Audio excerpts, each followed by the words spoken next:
తాకట్టులో ఉన్న బంగారాన్ని విడిపించి ఆ రోజు ఆన్లైన్ రేటుకే మేము కొంటాం. Sharma gold company. ఉన్నారు ప్రముఖ ఆధ్యాత్మికవేత్త గురుస్వామి బ్రహ్మశ్రీ రాజన్ నంబూద్రి గారు ఉన్నారు. గురుగారితో మాట్లాడి మనకున్న సందేహాలను అడిగి తెలుసుకుందాం. నమస్కారం గురుగారు. నమస్కారం. గురుగారు, ఇప్పుడు మిథున రాశి వారికండి కేరళ శాస్త్రం ప్రకారం అసలు ఎలాంటి పరిహారం చేసుకుంటే మంచిదంటారు జూలై నెలలో? ముందుగా శ్రీ మహాగణపతి దేవతోభ్యో నమః. చూసే వీక్షబంధులకి నమస్కారం. సప్త నదులని కాపాడుదాం, నీళ్ళని మనము ఆ నదులని పూజిస్తాం. అదే విధానంగా గోమాతని రక్షిద్దాం, గోమాతని సేవిద్దాం. ఒక జాతీయ ప్రాణిగా మనం దాన్ని ప్రకటించుకుంటే మనకు చక్కని ఆ గోమాత చూసే వీక్షబంధులందరికీ కూడా అష్టైశ్వర్యాలు సిద్ధిస్తుంది. మరియు అదే విధానంగా ఈ రాశి వాళ్ళకి ఏ విధానంగా ఉండబోతుంది చక్కని ఈ ఆషాఢ మాసం గత మాసం కానీ ఈ మాసంలో ఆ రాశికి మంచి ఒక యోగదాయకం రావడానికి ఒక వృక్షం, వనవృక్షం ఆషాఢ మాసంలో వచ్చినందుకు ఒక మహావృక్షం ఉంటుంది.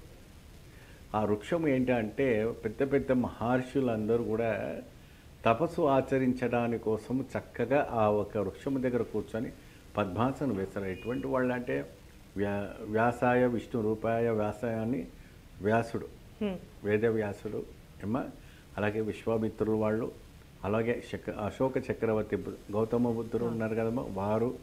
అదే విధానంగా మనకు వివేకానంద స్వామి వారు కూడా ఈ యొక్క మర్రి చెట్టు కింద కూర్చొని చక్కటి బ్రహ్మాండమైనటువంటి ఒక యోగదాయకమైనటువంటి ప్రదేశంలో కూర్చొని తపస్సు ఆచరించారు.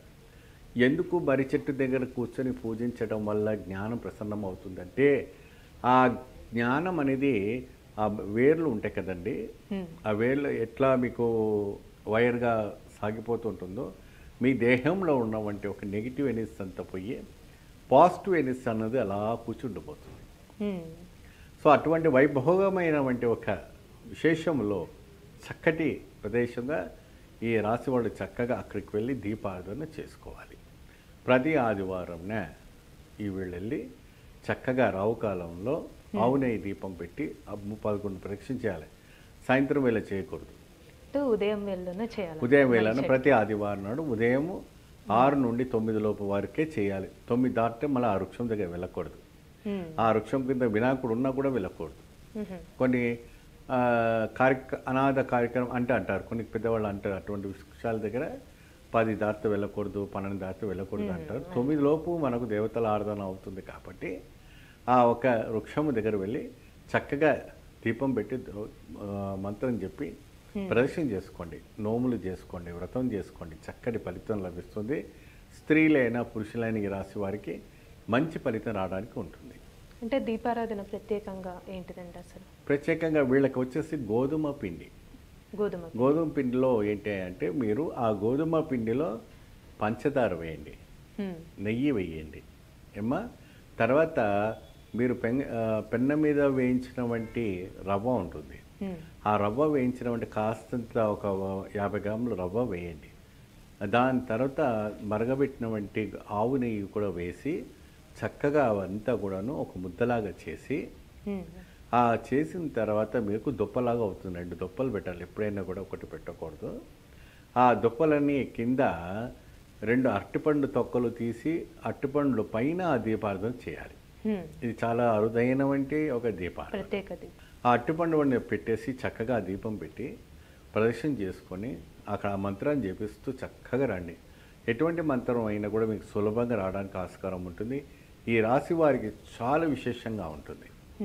ఈ మిథున రాశి వారికి చక్కగా మంచి ఫలితం లభిస్తుంది, ఆదాయం పెరుగుతుంది, ఉద్యోగం వస్తుంది, కళ్యాణం కూడా సులభంగా దొరుకుతుంది. మీరు కానీ బ్యాంకులో రుణం వేసినట్టయితే మాత్రం రుణం మీకు దక్కడం అని రావటం కూడా జరుగుతుంది. మీకు చక్కటి పరిహారం కూడా అద్భుతమైనగా జరుగుతుంది. మీరు కానీ మీది కోర్టులో కేసు కచేరీలు ఏదైనా నడుస్తుందంటే కూడా మీ ఫైల్ ఎండింగ్కి రావడానికి మంచి అవకాశం ఉంటుంది. డైవర్స్ కేసు కూడాను ఏదైతే ఉన్నా కూడా మీకు చక్కగా టేబుల్ పైన వచ్చేసి మీకు తొందరగా ఒక పరిష్కారం రావడం జరుగుతుంది. రైతులకు కూడా అధికమైన వంటి ఇప్పుడు వచ్చేసి రోహిణి కార్తీక నడుస్తుంది, కార్తీక రోహిణి అంటుంటారు. ఈ మాసం పోయి ఇప్పుడు ఆషాఢ మాసం వస్తుంది కాబట్టి నాట్లు వేసుకున్న వేళ సమయం కాబట్టి మంచి అద్భుతమైన వంటి ఒక పంట పండ వంటి యోగం. ఎందుకంటే వర్షాకాలం వస్తుంది కాబట్టి ఆ ఋతుల్లో అద్భుతమైన వంటి ఒక వైబ్రేషన్స్ రావడం జరుగుతుంది. మీరు విదేశాలకు వెళ్ళాలనుకున్న వాళ్ళంతా కూడా ఈ రాశి వాళ్ళకి ఈ యొక్క వృక్షానికి పూజించడం వల్ల మంచి ఫలితం లభిస్తుంది. అంటే ఈ చెట్టుకి పూజ చేసుకున్న తర్వాత కండి మర్రి చెట్టు అన్నారు కదా, ఏ ఆలయ దర్శనం చేస్తే మంచిది? వీరు వచ్చేసి ఎక్కువ శాతము శివాలయం కానీ మహావిష్ణు ఆలయం దర్శనం చేసుకుని చక్కగా ఆ స్వామికి సహస్రనామం చేసుకుంటే సరిపోతుంది. మంచి పరిహారం తెలియజేశారండి, ధన్యవాదాలు మీకు. నమస్కారం. సుమన్ టీవీలో మీ పర్సనల్ అండ్ బిజినెస్ ప్రమోషన్స్ కోసం కింది నెంబర్కి కాంటాక్ట్ చేయండి.